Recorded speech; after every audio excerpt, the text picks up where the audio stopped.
पूरा बोगी जो है बगल वाले ट्रैक से रोड पे पड़ा हुआ है। लाशें ही लाशें बिखरी हुई है, मंजर देखने लायक नहीं था।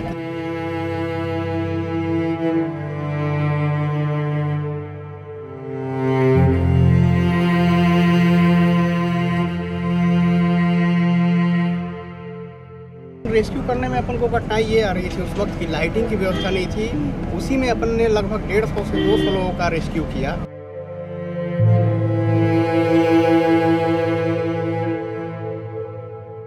उस वक्त मंजर इतना खौफनाक था, हर वक्त कोई लेडीज अपनी पैर पकड़ रही थी कि साहब मेरे हस्बैंड को बचा लो।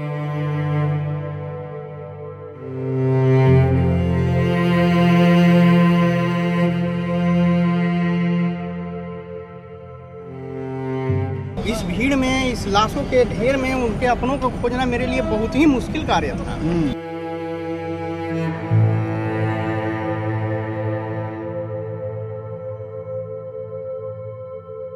बालेश्वर ट्रेन एक्सीडेंट को 36 घंटे से ज्यादा का वक्त बीत चुका है। लगातार रेस्क्यू ऑपरेशन चला और अब यात्रा जो है वहां पे लाइन सुचारू रूप से करने की कोशिश की जा रही है ताकि वापस से रेलवे जो है वो ट्रैक पे आए, जिंदगी वापस से पटरी पे लौटे। लेकिन इस जिंदगी को वापस से पटरी पे लौटने के लिए कई लोगों ने मशक्कत की थी। इसी बालेश्वर गांव के जो लोग हैं उन्होंने अपनी जान की बाजी लगा दी थी लोगों को रेस्क्यू करने के लिए। क्या था वो पूरा मंजर, कैसे उन्होंने बताया। क्या नाम है आपका?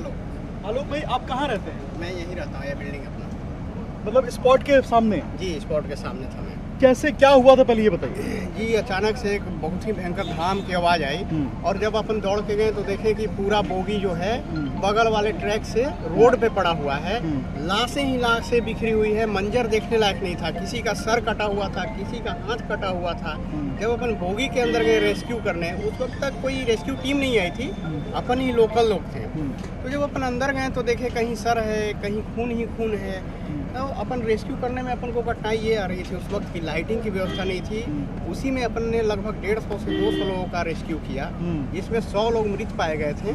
बाकी लोगों को अस्पताल भेजा गया हमारे द्वारा। कैसे कैसे भेजा था आप लोगों ने? कौन कौन लोग उसमें, कैसे आपका पूरा रोड क्या था, कैसे आप लोग अस्पताल लेके गए? जी, रोड तो उस वक्त सर ब्लॉक था क्योंकि वहाँ पे बोगी लगी हुई थी।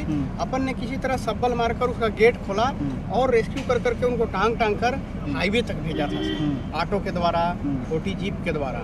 बहुत मुश्किल आई थी। उस वक्त मंजर इतना खौफनाक था, हर वक्त कोई लेडीज अपनी पैर पकड़ रही थी कि साहब मेरे हस्बैंड को बचा लो। जब उसका हस्बैंड को बचाने गया देखा उसका सर धड़ से अलग है। वो मंजर मैं बयां ही नहीं कर सकता, बहुत ही असहनीय पीड़ा थी वो। बहुत मुश्किल आई होगी आप लोगों को रेस्क्यू करने के लिए? जी, बहुत मुश्किल आ रही थी। उस वक्त तक लाइटिंग नहीं हुआ था।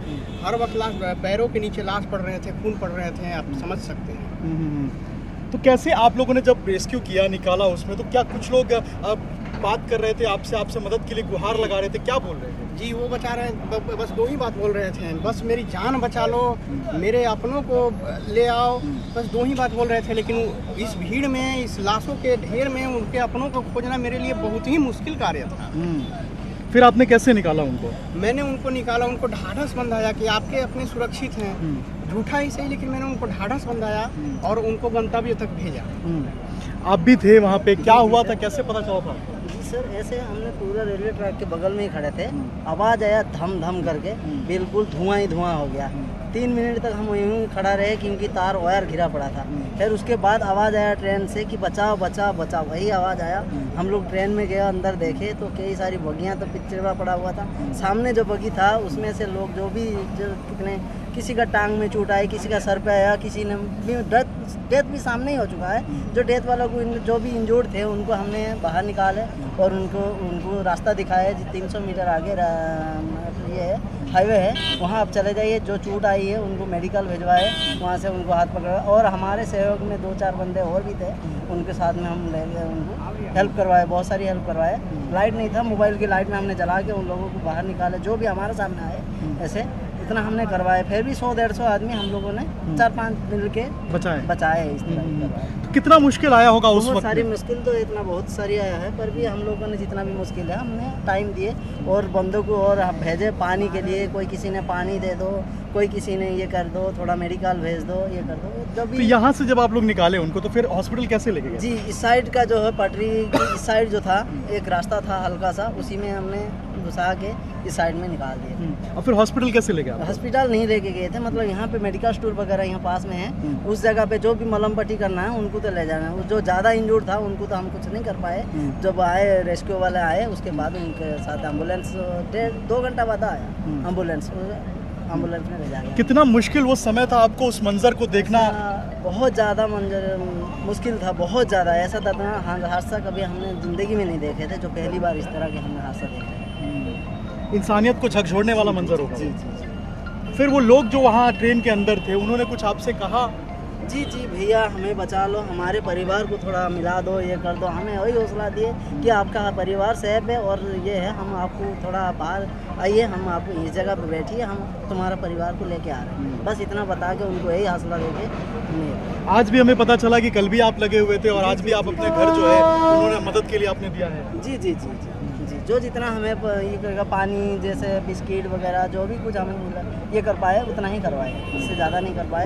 और जितने गांव वाले वो मिल के हमारे यार दोस्त जितना को बचा सके हम इतना बचाए, और ऐसा कुछ नहीं। देखिए ये असली इंसान वीर हैं जिन्होंने इंसानियत का परिचय दिया है, और जब एक्सीडेंट हुआ तब ये मौके पे पहुंचे और अपनी जान की बाजी लगाकर उन लोगों की जान बचाई जो आज अस्पताल में एडमिट हैं, जो दिल से इनको शुक्रिया अदा कर रहे होंगे। इतना भयावह मंजर था, इतना ज़बरदस्त एक्सीडेंट था कि शायद दशकों में इसकी जो गूंज है वो गूंजती रहेगी और इसकी जो दर्द है वो शायद लोग भुला ना पाएं। लेकिन इंसानियत को सलाम है, इन लोगों को सलाम है जिन्होंने अपनी जान पे खेलकर इन लोगों की जान बचाई, जो आज अस्पताल में एडमिट हैं, सुरक्षित हैं, जिंदा हैं। सबसे बड़ी बात ये है। अभिषेक राज, टाइम्स नवभारत, बालेश्वर।